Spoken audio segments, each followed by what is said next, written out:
Only in Kentucky can one county be the home of the horse capital of the world and a taxidermied black bear that became a global pop culture icon after a very bad run-in with a drug smuggler's Gucci loafers. Hi, I'm Michael, and I'm learning a little bit more about Kentucky, one county at a time, all 120 of them.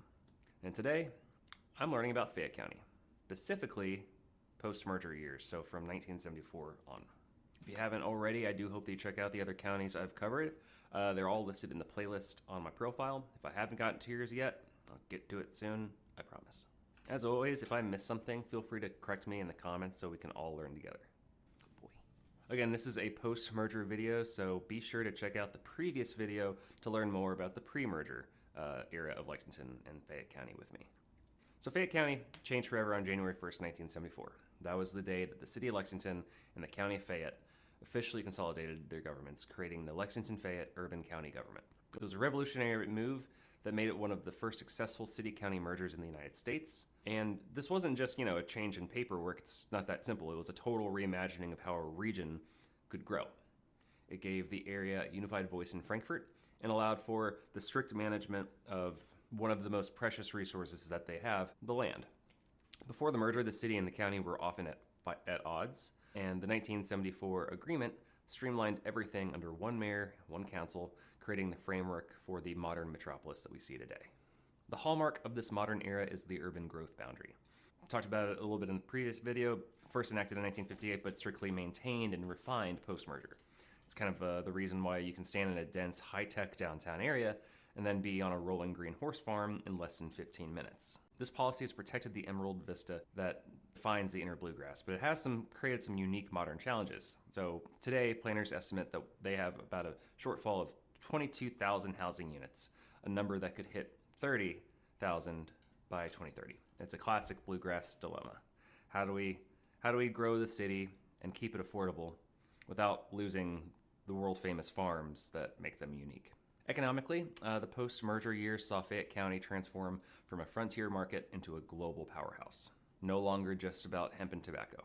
Today, Lexington and Fayette County has one of the most stable and diversified economies in the nation. The undisputed anchor is the University of Kentucky, founded as a land-grant institution in 1865.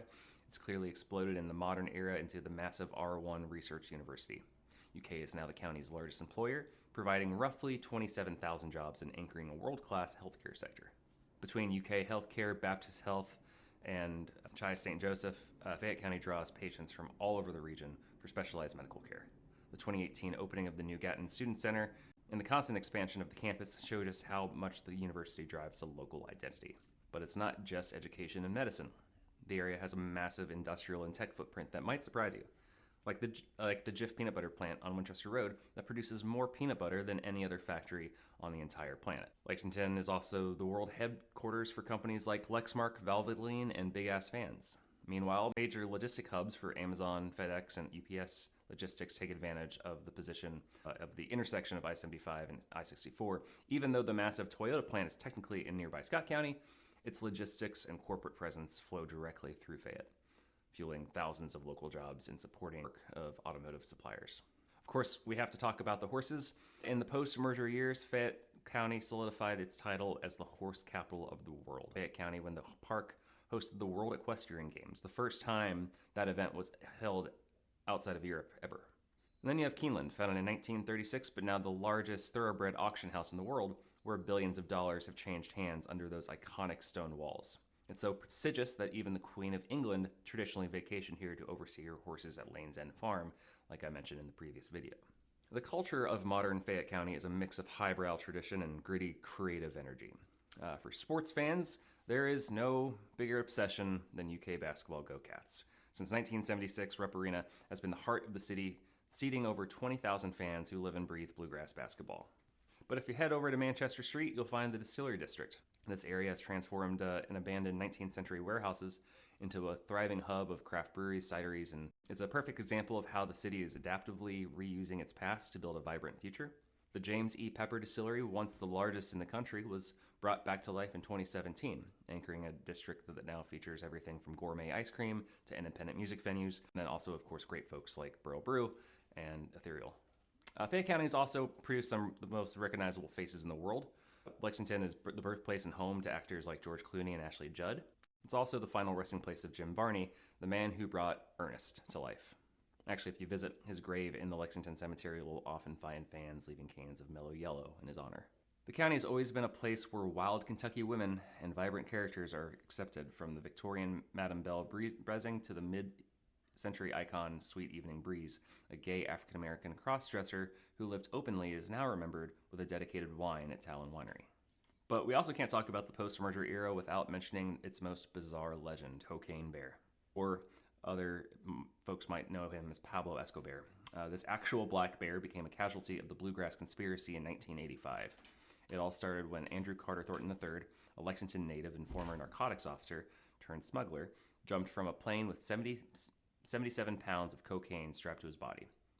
His parachute failed, and he was found dead in a Knoxville driveway wearing Gucci loafers and a bulletproof vest. The bear found the cargo Thornton had dumped mid-flight over the Georgia mountains, and after a $15 million meal, its taxidermied body became a local icon. After a long journey through pawn shops and even the home of Waylon Jennings, the bear was finally tracked down and brought back to Lexington. If you really want to go see him, you can do that over at Kentucky for Kentucky at Fun Mall, the mascot of the state's wildest true crime era. Modern Fayette is also a city of murals and street art. They have about more than 30 major street murals, including the world's largest mural of Abraham Lincoln painted by Brazilian artist Eduardo Cobra on the side of a downtown building. We have the 5-story Foucault pendulum in the public library. I pronounced that wrong, forgive me. And Lexington's also home to the biblical miniature golf, where you can putt through a scale model of Jesus' tomb while a Christian rock blasts from hidden speakers. If you want to do that, you can. The region is also a hub for nature lovers, of course. Raven Run Nature Sanctuary offers over 700 acres of trails along the Kentucky River Palisades, protecting a landscape of limestone cliffs and hardwood forests. In the heart of the city, McConnell Springs serves as a hidden green lung of sorts, where the history of Lexington's naming in 1775 is preserved. Even the cemeteries are landmarks. The Lexington Cemetery is known globally for its arboretum and its garden of tulips, founded in 1848 during an epidemic that claimed hundreds of lives, including the city's first millionaire, John Wesley Hunt. Obviously, there's a lot to Fayette County. I will probably return, but I did want to get a high-level overview out here and published. Today, the county is home to nearly 330,000 residents, and as we look toward 2030, the debates over housing and land use continue to shape their future. So, that's the modern history of Fayette County. What'd I get wrong this time?